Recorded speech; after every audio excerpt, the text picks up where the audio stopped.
अस्सलाम वालेकुम students, welcome to my YouTube channel. आज हम पढ़ने वाले हैं क्लास 9 फिजिक्स का चैप्टर 4 सेंटीपिटल फोर्स।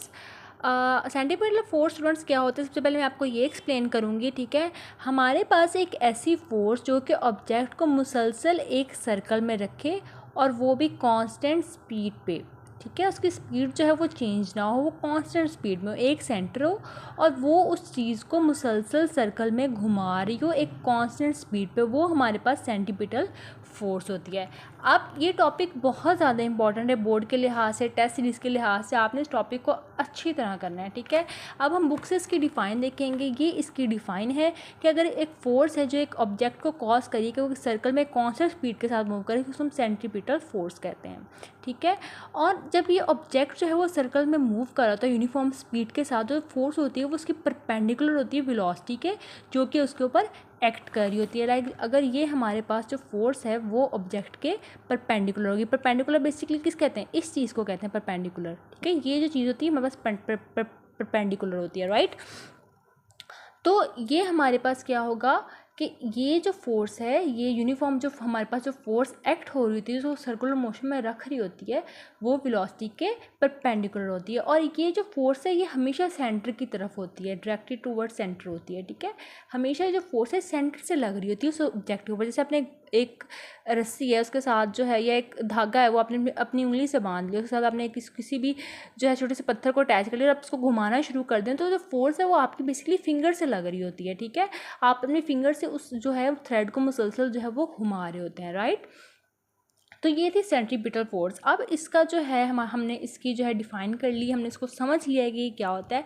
अब हम ये देखेंगे कि इसका फॉर्मूला क्या होता है। बेसिकली हमारे पास जो इसकी मैथमेटिकल फॉर्म होती है वो F equal to m v का स्क्वायर ओवर आर होती है। किसी भी ऑब्जेक्ट के लिए जो मैस है वो इम्पॉर्टेंट होता है, वो किस वेलोसिटी पे है और उसका रेडियस क्या है। रेडियस हमारे पास क्या होता है, सर्कल से ये से यहाँ तक सेंटर। अब सेंटर से यहाँ तक जो डिफरेंस है, जो फासला है, वो हमारे पास रेडियस होता है।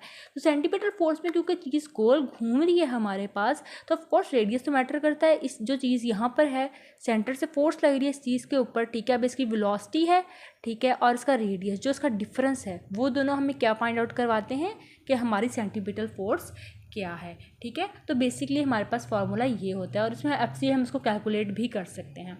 अब नेक्स्ट है हमारे पास सोर्सेज ऑफ सेंटीपिटल फोर्स। ठीक है, अब हमने जो है इसकी डिफ़ाइन को कर लिया। ये इसकी डिफ़ाइन है, ये इसका फॉर्मूला है और ये इसकी जो है एक्सप्लेनेशन है। आप इसको ऐसे करेंगे, ये आप डिफ़ाइन की हेडिंग देंगे, ये आप यहाँ पे लिखेंगे मैथमेटिकल, और यहाँ पे आप लिखेंगे एक्सप्लेनेशन, राइट। और ये आपका जो है एक लॉन्ग का जो पार्ट बन जाएगा। सेंटीपिटल फोर्स पे नोट लिखने को आ सकता है, तब आप सेंटीपिटल फोर्स और सोर्स ऑफ सेंटीपिटल फोर्स दोनों लिखेंगे। ये मैं आपको भी पढ़ाती हूँ। ठीक है, ये इसकी 3 हेडिंग्स ये हो गई, आपको शॉर्ट के लिए भी आ सकता है। नेक्स्ट जो है आगे हम करेंगे सोर्स ऑफ सेंटीपिटल फोर्स। अब इसमें हमें क्या बताया, इसमें उन्होंने हमें कहा है कि सेंटीपिटल फोर्स के जो है वो कॉजेज़ क्या हो सकते हैं। सबसे पहले तो उन्होंने हमें जो है वो एक स्टोन की एग्जांपल दी है जो कि एक स्ट्रिंग के साथ टाई हुआ है। ठीक है, जो कि मैंने अभी आपको समझाया भी, उंगली से मैं आपको आप फिंगर से आपको बांध दें, लेकिन उन्होंने एक स्टोन है जो कि एक स्ट्रिंग के एंड पे जो है उन्होंने बांधा हुआ है। ठीक है, और वो एक फोर्स एग्जर्ट करेगा स्टोन पे। अब वो जो धागा है जो सेंटर में है, वो उस स्टोन पे एक फोर्स, एक स्पेसिफिक फोर्स, जो रिक्वायर्ड फोर्स है उसको घुमाने के लिए वो एक्ट करेगा, ताकि वो जो है घूमना शुरू कर दे।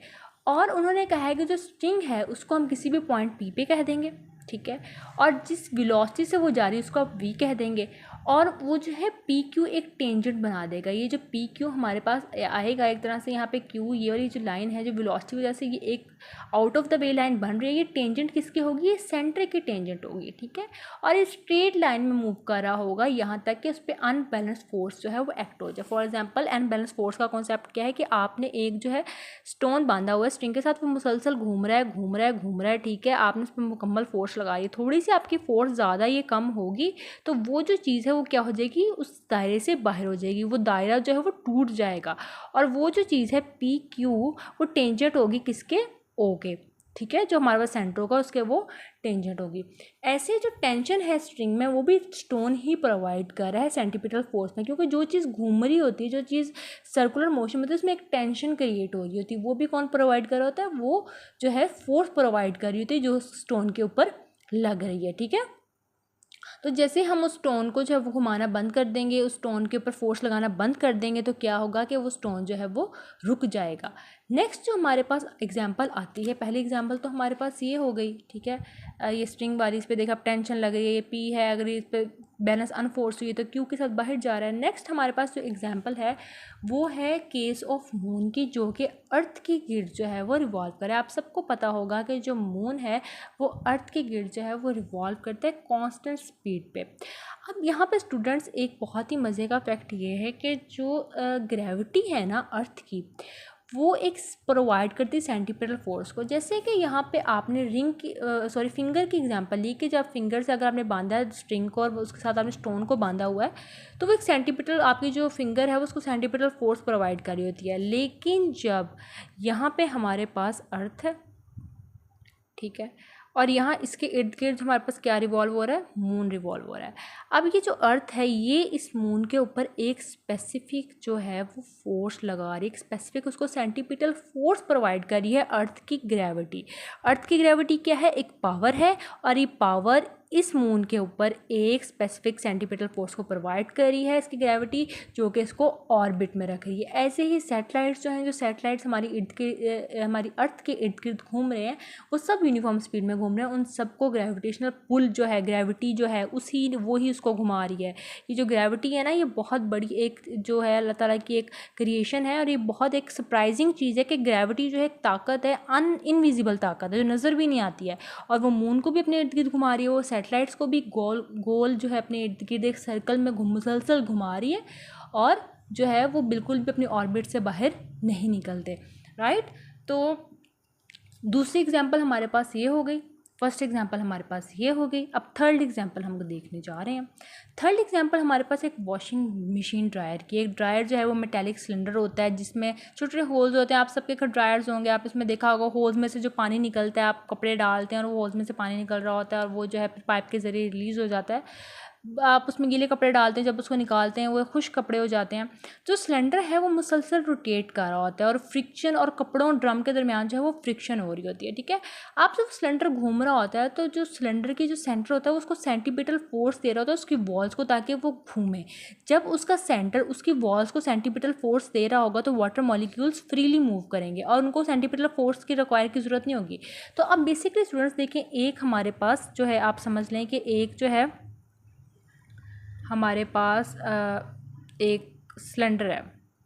ठीक है, सिलेंडर है, और इसका एक जो है हमारे पास सेंटर है। ठीक है, अब इस सेंटर में क्या होता है कि ये जो है हमारे पास, आप इसमें कपड़े डालते हैं और इन दोनों के दरमियान जो है एक सेंटीपिटल फोर्स एक्ट हो रही होती है, मुसलसल घूम रहे होते हैं। अब इनके घूमने की वजह से, इन पे सेंटीपिटल फोर्स की वजह से वाटर को कोई फोर्स लगानी पड़ती है और वो आराम से जो है वो अंदर से निकल जाता है।